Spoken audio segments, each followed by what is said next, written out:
Passageiros ficam à mercê do mau tempo. Quase metade das paradas de ônibus em Ceilândia não tem abrigo. Capivaras podem ter sido a principal causa de infestação de carrapatos no Zoológico de Brasília. Polícia Militar vai isolar a área ao redor do Tribunal Superior Eleitoral durante o julgamento da chapa Dilma Temer. Veja também o ensaio da equipe que vai representar o DF no principal festival de São João do Brasil. Notícias da segunda-feira no DF e em torno, agora no Band Cidade, segunda edição.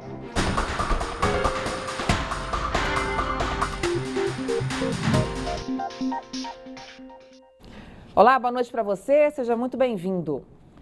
Descaso no transporte público. Em Ceilândia, passageiros reclamam que são obrigados a esperar o ônibus debaixo de sol e chuva porque quase metade das paradas não tem abrigo. O governo pretende construir novas coberturas, mas a licitação foi suspensa pelo Tribunal de Contas do DF. Todos os dias a Natália vai para o trabalho de ônibus. Nesta parada em Ceilândia é onde ela espera o transporte. O problema é a falta de estrutura. Os passageiros são obrigados a ficar debaixo do sol ou da chuva. É triste porque a gente fica aqui o tempo todo aqui em pé esperando o ônibus. Tem nem onde descansar, né? Não tem, tem que ficar no sol. A Zildete, que também depende do transporte público, não aguenta mais a situação e desabafa. Pega sol, pega chuva, fica exposto à situação que tiver. Mercê da situação que coloca pra gente. Como se a gente não contribuísse com nada, não trabalhasse, não tivesse que pagar imposto, nada. Os passageiros chegam a disputar a sombra do poste, que é o único luxo por aqui. Porque lugar para sentar também não tem. O que não falta é reclamação. Não é uma parada, é um cruzamento, né? Mas a gente é obrigado, não tem outra maneira de pegar ônibus. Quando estiver chovendo, tem que ficar debaixo das lojas dos outros aí para não se molhar, né? A Ceilândia é a cidade com maior quantidade de paradas de ônibus no Distrito Federal. São mais de 500. O problema é que 188 delas estão assim, sem estrutura nenhuma. E 49 têm apenas placas para orientar que o ônibus deve parar ali. Esses dados são de 2014. De lá para cá, nenhuma parada foi construída. Em fevereiro deste ano, foi publicado pelo DFTrans um edital para a construção de 500 novas paradas com abrigo. Mas o Tribunal de Contas suspendeu o processo. Agora, o governo corre para que as coisas voltem a andar. Esse edital foi suspenso preventivamente pelo Tribunal de Contas para que a gente pudesse fazer alguns esclarecimentos que eles nos solicitaram. Esses esclarecimentos já foram feitos, tem cerca de 15 a 20 dias que esses esclarecimentos já estão, né, no Tribunal de Contas. E nós estamos aguardando agora o Tribunal de Contas liberar a licitação para que a gente possa republicar o edital para a aquisição de 500 abrigos para serem instalados em todo o Distrito Federal. No Zoológico de Brasília, o problema é uma infestação de carrapatos. 3 visitantes foram atacados no fim de semana.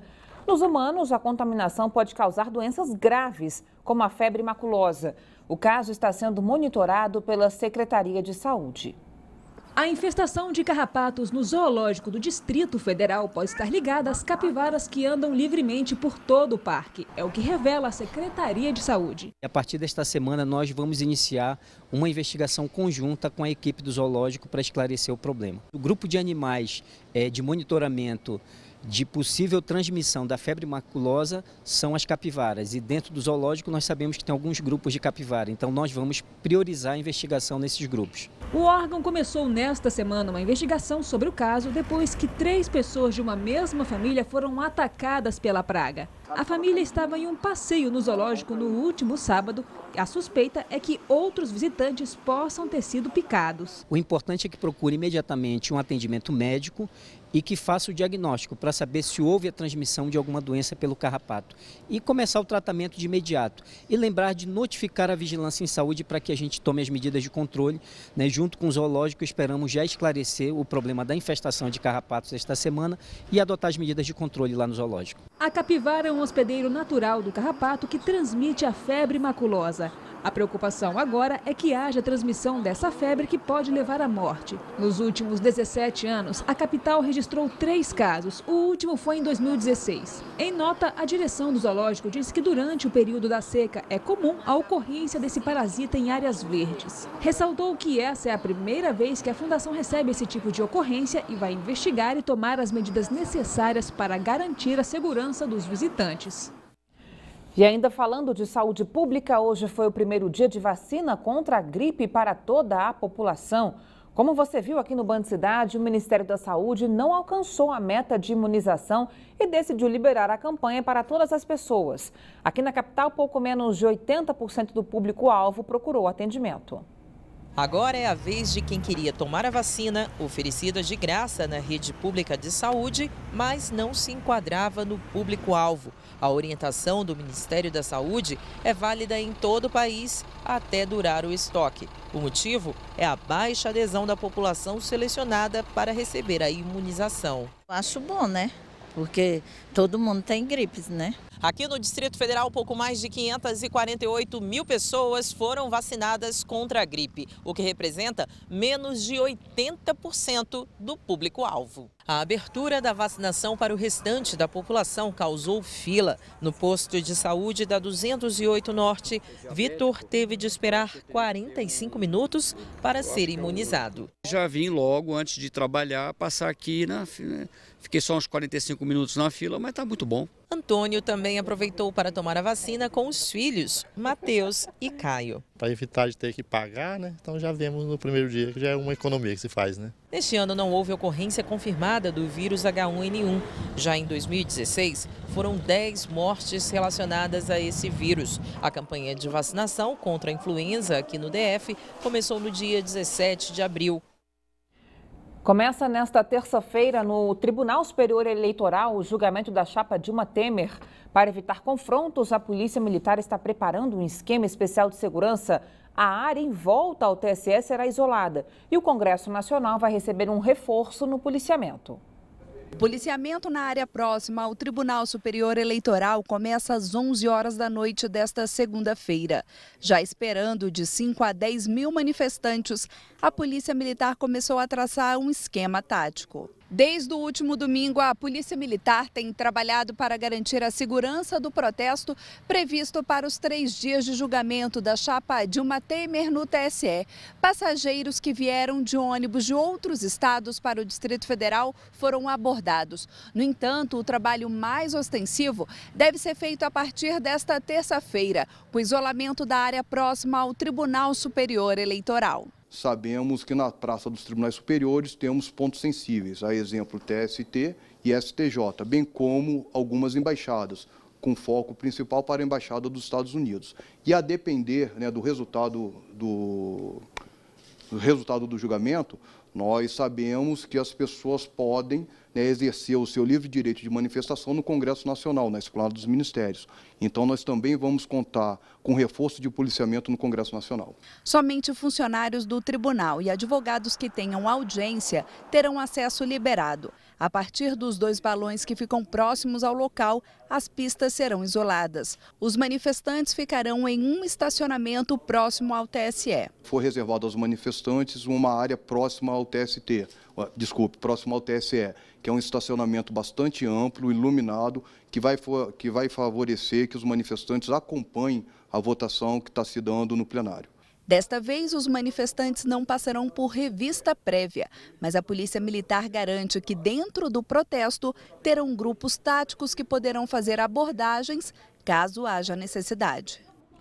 Agora, olha que absurdo, uma mulher se jogou do 4º andar do prédio onde mora, em Taguatinga, para tentar fugir das agressões do companheiro. O mais impressionante foi o motivo da confusão. O homem assistiu um vídeo pornô e achou que a atriz era a mulher dele. O estado de saúde de Samara de Oliveira Felipe é grave. Além de ter passado por cirurgia na coluna, ainda precisa de outro procedimento cirúrgico nos pés. Segundo o relato dos parentes, ela corre o risco de não voltar a andar. No vídeo, gravado no Hospital de Taguatinga, a aproximadamente 25 quilômetros do centro de Brasília, onde está internada, a gerente de restaurante conta detalhes da violência que sofreu. Me arrastou no quarto, me jogou no quarto. Aí eu falei, por favor, deixa eu dormir que eu tenho que trabalhar. Daqui a pouco ele falou bem assim, eu vou te matar, você não vai trabalhar não, Samara. Doidão, tá te vendo nos vídeos, esse tremendo com a faca bem assim, virada assim, ó. A faca apontada, toda hora eu pegava lá a faca e vou te matar. Tudo aconteceu no último andar deste prédio. Na hora da briga, o namorado chegou a pegar uma faca para ameaçar Samara. O desespero da jovem de 23 anos foi tão grande que ela decidiu fugir. A única saída que encontrou foi pular do edifício. O motivo? O namorado acreditava que a mulher tinha gravado um vídeo pornográfico. A irmã de Samara prefere não mostrar o rosto, mas garante que houve confusão.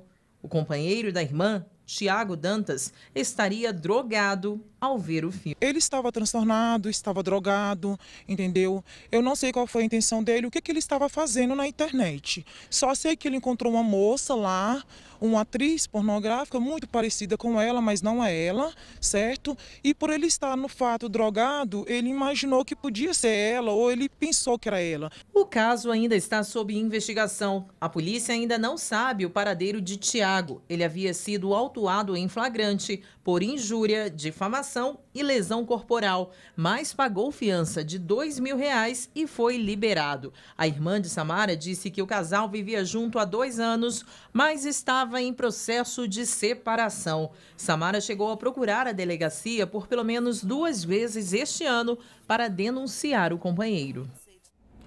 O Instituto de Pesquisa Econômica Aplicada, o IPEA, divulgou hoje dados alarmantes sobre homicídios aqui no Brasil. Só em 2015 foram quase 60 mil assassinatos, número maior que os ataques terroristas registrados esse ano em todo o mundo. O repórter Rodrigo Miranda tem mais detalhes ao vivo. Rodrigo, boa noite para você. Quem são essas principais vítimas aí da insegurança, hein?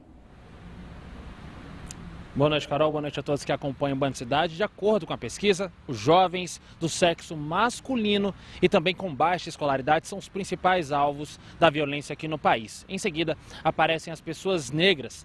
Isso porque de cada 100 pessoas assassinadas no Brasil, 71 são negras. Um dado muito preocupante. A pesquisa ainda divulgou o ranking das cidades mais perigosas do Brasil. Nas 5 primeiras colocações apareceram Altamira, no Pará, também Lauro de Freitas, na Bahia, Nossa Senhora do Socorro, em Sergipe, São José de Ribamar, Maranhão e Simões Filho, também lá na Bahia.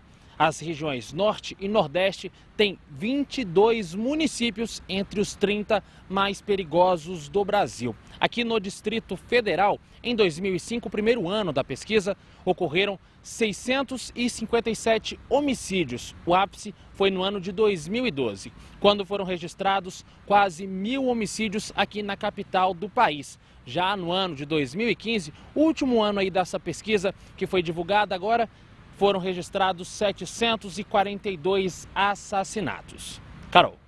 Obrigada, Rodrigo. A Polícia Civil mostra que o tráfico de drogas está diretamente relacionado aos casos de assassinatos no país. E falando desse assunto, agora você vai acompanhar a história de um ex-usuário que conseguiu superar o vício graças à ajuda do esporte. Hoje, o atleta quer usar a história de vida dele para ajudar outras pessoas que vivem nas mesmas condições. O desafio é correr 1.000 quilômetros até a Cracolândia, em São Paulo.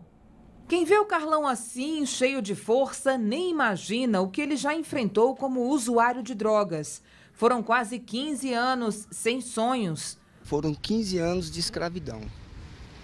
Então, assim, eu não conseguia ter estabilidade para conquistar assim, um objetivo. Há 3 meses foi no esporte que o Carlão, como é conhecido, encontrou o caminho para vencer o vício. Quando o Estado não deu conta, quando a clínica não deu conta, quando, enfim, todos desistiram, eu olhei para o céu e falei, meu Deus, agora é contigo, meu pai. E aí aconteceu o que está acontecendo. Praticamente um grande milagre. Com fé, força e determinação, o ex-usuário de drogas pretende vencer o mais novo desafio: percorrer quase 1.000 quilômetros até a Cracolândia, em São Paulo, para ajudar quem vive na região. Mostrar para o dependente que eu estou na briga, que nós não estamos jogados e que eles me esperem, porque nós vamos entrar num momento muito especial, né, na nossa mudança de história brasileira. Então eu preciso que eles venham atender essa voz, porque é uma voz de quem também sofreu. A previsão é que Carlos saia da capital federal em outubro. A preparação já começou. O primeiro cuidado que a gente tem que ter é com a saúde dele. Ele está preparado para cumprir esse objetivo. Mas para que o desafio aconteça, ele precisa de apoio. A gente pede a ajuda de todos da cidade, né, e que puder ajudar. É realmente uma luta muito boa, né, ele está muito motivado e a gente pede realmente essa ajuda de todos. Para ajudar o Carlos, ligue no telefone 992 15 3388. O GDF ainda não conseguiu recuperar o gasto com a desocupação do antigo Torre Palace. Cláudio Humberto. Olha, o prédio abandonado do antigo Torre Palace tem a ver com um descaso generalizado de autoridades e dos donos e herdeiros do imóvel. Um ano depois, o GDF não conseguiu nem sequer reaver os R$800 mil gastos pela Polícia Militar para desocupar o prédio, uma verdadeira cracolândia vertical no centro da capital do Brasil. Uma vergonha. Aqueles que brigam pela herança do falecido proprietário não se deixam alcançar por oficiais de justiça a fim de que assumam a responsabilidade. Uma atitude deplorável para uma família que ganhou muito dinheiro em Brasília, inclusive explorando o hotel em seus tempos áureos.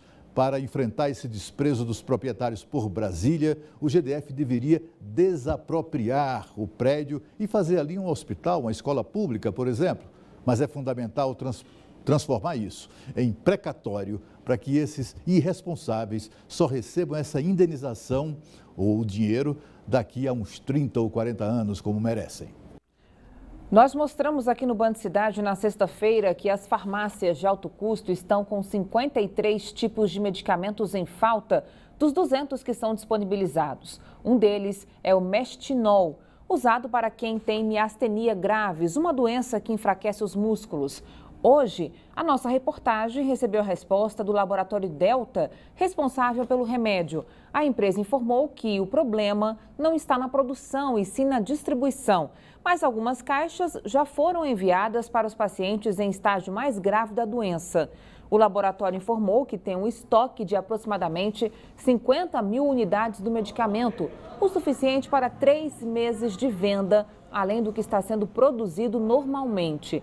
Disse ainda que o Mestinol tem distribuição preferencial pela rede pública de todo o país, mas devido a um problema nas secretarias de saúde de São Paulo e de Minas Gerais, os pacientes estão recorrendo às farmácias e comprando a mais para evitar que fiquem sem o remédio. Por isso, o laboratório enviou por Sedex o produto para os pacientes com necessidade imediata e disponibilizou o Mestinol para compra online pelos sites netfarma.com.br e farmadelivery.com.br. As esperadas festas juninas chegaram. Com elas, muitas comidas e bebidas típicas e, claro, animação.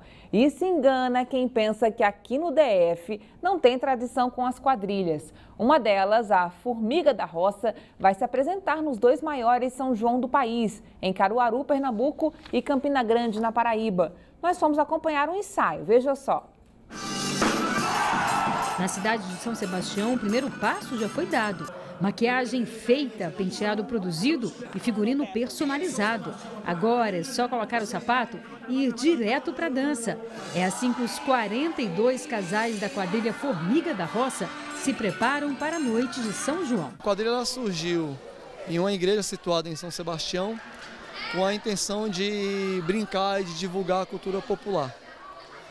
Hoje o grupo ele tem 21 anos de existência. É um dos grupos mais tradicionais do Distrito Federal. Por aqui é proibido ficar parado.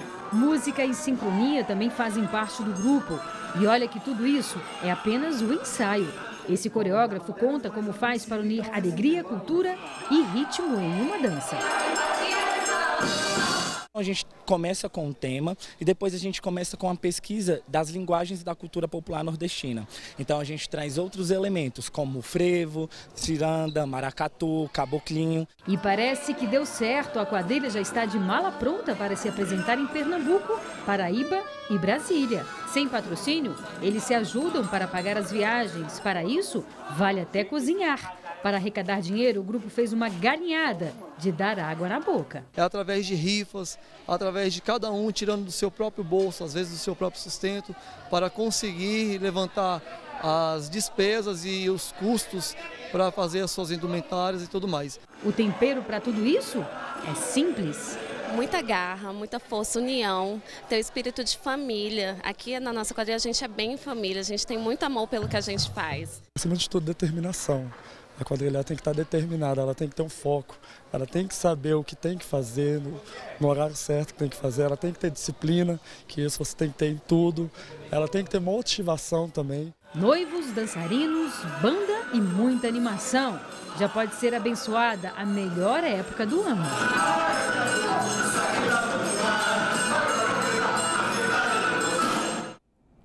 Para ajudar o Grupo Formiga da Roça, é só ligar no telefone 98522-2067. Veja a seguir como será o investimento da taxa de contingência. Daqui a pouco, até já.